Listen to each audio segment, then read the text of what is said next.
Hey, my beautiful sisters. On today's episode of Talk to Aunty Rosy, we're going to be talking about a lack of self-understanding and how when you lack self-understanding, it may cause you to sometimes ignore your needs and wants because you don't actually understand what you actually need in that moment. Welcome to Talk to Aunty Rosy, the podcast that helps women who are healing by having deep conversations, giving practical advice and words of encouragement. Come on, let's talk about it. Hi, I am Rose Jones, and I'm your host here at Talk to Aunty Rosy podcast. For all my first-time listeners, let me tell you a little bit about myself. I am a survivor of self-hate, domestic violence, and childhood trauma, and I am currently battling PTSD. But I didn't allow any of that to stop me. I decided to use my experiences to help other women in similar situations. So I created this community for women who are in the beginning stages of self-healing. In this community, we help women with skill building. We give them useful tools to use in their self-love or self-healing journey. And we also have educational programs. On this podcast, we'll be having those deep conversations. I'm going to be giving you advice and sharing you with all the love and support you need to shine again. Now, let's get into today's topic, self-understanding. Let's first start with what self-understanding is to me. Self-understanding is the ability to recognize yourself for who you are. It also requires you to have a close relationship with your conscious mind and your emotions so that you can understand what is going on with you. Like, for example, when someone puts you down, you know that you would immediately start to feel self-conscious. If someone is rude to you, you know that you may lose your temper easily. You understand your reactions to certain situations, and you may be very aware of your patterns of thoughts, emotions, behaviors, and you are also understand why you have those patterns and what prompts them. That is self-understanding to me. When you are aware of these things, it's a sign that you have spent a great amount of time with yourself trying to figure out the person that you are. You'll be surprised to know that many people never really bother to understand themselves. They have a narrow understanding of the kind of person that they are, and they are satisfied with living their life based on it. But did you know that simply understanding your outer self, which is your materialistic things, the way you wear your hair, the clothes that you wear, the type of people you hang out with, the persona you portray, without knowing your inner self, which is your core beliefs, your core values, your goals, your motivations, can actually be very dangerous. You see, our perspective of ourselves is very often influenced, and very also often influenced by other people. If you don't actually take the time to have a conversation with yourself to figure out what kind of person you truly are, you may live your whole life based on a lie. Like, for example, I love spending time outside. On my free days, I will go around shopping, taking a walk in the park, or going to the club. Maybe not now, but used to before. But when I got into a relationship, I realized that my partner was much rather stay home. In the beginning of that relationship, I would still be going out, being active, but my boyfriend would express how it made him feel uncomfortable and convinced me to stay in. At first, I didn't care. I still was doing things that I like to do, but as I spent more time with my boyfriend, I slowly started to change and I started to stay home more often. You don't pay attention much because you are happy in your relationship. We all do things to make our partners happy. And over time, I convinced myself that I prefer staying home. But once I broke up, I realized that I still love spending time outside, and I only stopped because I wanted to make my partner happy. When you have a full self-understanding of yourself and you know exactly the kind of person you are, what you want, what you can tolerate, and the things that you like to do, you are less likely to fall into peer pressure or spouse pressure. I hope my example helped you see how outside influences can confuse you from knowing and understanding your true self. This is why self understanding is very important. It also links to other factors like self love, self worth, self confidence. If you don't clearly know or understand the person that you are, how can you expect to love yourself? Not having a clear understanding of yourself can make your life difficult. I used to be the person who just accepted whatever life threw at me. When I was younger, I really didn't like the way I looked. I low key hated the way I looked. As a result of that, I really didn't love myself.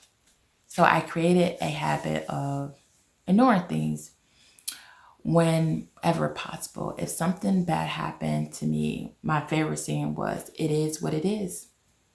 That saying means that life is life. It is what it is. So I minimalized a lot of things and I just accepted a lot of things. This wasn't a bad mentality to have when you are self aware. You know your self worth, you're honest with yourself. But because of that, I became very closed off with myself. I didn't really try to know myself, I just allowed everything to happen. Then all of a sudden, my perspective changed on life when I got pregnant with my second daughter. I I went to see my OBGYN one day for a checkup. Everything was normal. The doctor talked to me. She took my blood work, got some tests. Then she asked me, I want to do an STD check? And then I immediately refused because I'm like, I don't need no STD test. Only been with one person. I'm good. In my mind, I'm like, I'm good. But my doctor recommended that I get an STD check for safety reasons for the baby. So I gave and allowed them to do the test. To be honest, I really didn't want to deal with that extra stuff. You know what I'm saying? If you're a woman, you understand. I don't want to do that. But after the test, I went back home and I continued on with my life as usual. 3 days went by and I received a call from a doctor saying that my test results was back and that they send my prescription to the pharmacy. I was like hella confused. I was like, what? I was like, you called the wrong person because ain't nothing wrong with me. I take care of myself and I'm sorry for your inconvenience. She asked me my name and my birthday and address. I felt like she was being hella petty when she asked for my address, but whatever, I gave it to her. She confirmed that she got the right person and my heart dropped like boom, it hit the ground. My mind started to race. I'm like, what? I'm hoping you don't say I have AIDS, HIV, herpes. I'm feeling like, what? Like, tell me what it is. Like, I feel like she's taking forever. She finally said that I had gonorrhea and she told me to take my antibiotics and don't skip any and stay away from sex for 2 weeks. And she told me to get my medication immediately since long-term exposure can be harmful to the baby. Then she mentioned that I should probably have my partner tested and treated too. And then I realized who fault it was. I hung up the phone. Now I'm pissed. It is what it is concept went flying right out the window.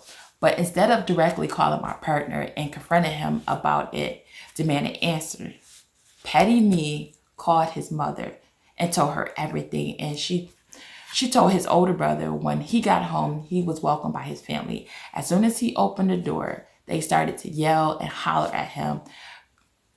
It got so bad that him and his older brother got into a fight. I never wanted it to go that far, but it happened. They asked him why he did it. He had no real reason. His response was, I made a mistake, and he said he would never do it again. I don't remember what I was feeling when he responded that way, that it was a mistake, that he messed up. I don't remember if I believed him when he promised me that he would never do it again, but I remember accepting his simple ass answer instead of asking for a detailed explanation. Even if that wasn't the answer I was looking for, I was so used to receiving simple answers and not caring about excuses that his ridiculous as simple answers fit right into my mind that I let it go. Everything returned to normal. He got tested, I got treated, and the birth of my beautiful baby girl. You will probably wonder, what is the point of that story?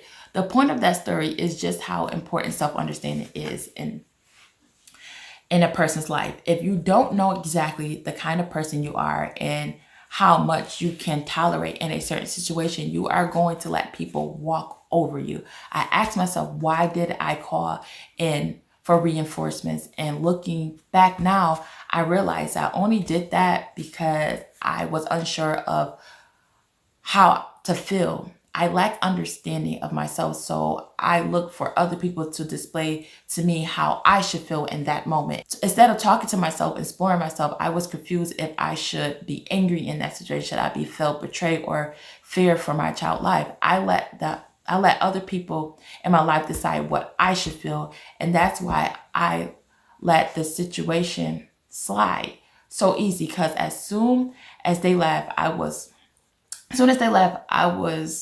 alone with myself, and that should have been the point where I put my foot down. I should let him know how I feel, what I will not tolerate, to make sure it never happened again. Instead, I lacked self-understanding of my emotions and let him off easily, but getting away with cheating so easily, only to open the door for him to do it again. There was no real consequences. You may think him fighting his brother was a consequence, but not really, because they fought all the time. So that was a normal thing for him. I came to this realization that was being hurt in that relationship. And a sad part that I was the one that was hurting myself because I didn't take the time out to understand who I was, what I wanted, and what I can and cannot tolerate in a relationship. I didn't understand my limits and my own emotional reaction to situation, which is why I let him walk away without holding him accountable for his actions. After I got out of that relationship, I made an effort to check on my emotions and reactions to every situation I faced. I decided to holding back wasn't an option. After getting to know myself better, my worth increased along with my self-love. The good thing that came out of that situation was me having a better understanding of the type of person I am and the type of things I will not tolerate. You change with every experience you have. So even when you have full self-understanding, it is important to continue to check in with yourself to make sure that you understand what is going on with you. I want to give you a few tips to help you with self-understanding. Number one, conversate with yourself. Having a conversation with yourself is the best way to gain self-understanding. Asking yourself important questions and seeing how you respond to them. Or revisit an incident that you feel may have changed your perspective of things. See how you reacting in that situation and keep in touch with all the changes within yourself. Number two, travel more often. You can see being stuck in a routine can really blind us from being self-aware. When you are in a familiar place going about a routine life, we don't really challenge ourselves. But when you travel and stay on foreign ground, we become hyper aware of our surroundings and ourselves. When you try things out of your comfort zone, allow you to test and explore yourself more in situations that are less likely to encounter in your everyday life. When you master self-understanding, you have a better chance in relationships, is more likely to be healthier and set your own values. It also helps you calm your mood, because when you are aware of your emotions and you're checking, you're less feel anxiety and depression. When your thoughts are less driven by emotion, you are more likely to make better decisions in your future. I'm going to end this episode here. So let me know if this episode was helpful or overwhelming. Did it challenge your reality, or did you relate to it? Tell me how you are feeling in the comments below. Now, for the people who are looking for more serious help with self-love, and for those who are want to learn a new skill and live life unapologetically, I would like to invite you over to join our Facebook group called Let Rose Speak Sisterhood. This group is a judge-free zone. In this group, we support and love each other. And the best part about it is that the group is private and it's free. So if you would like to join our group, you can click the link in the bio or directly search us up on Facebook and look for Let Rose Speak Sisterhood. If you enjoyed this podcast, leave me a thumbs up, like and comment below, and subscribe. And remember, Aunty Rosy is here for you.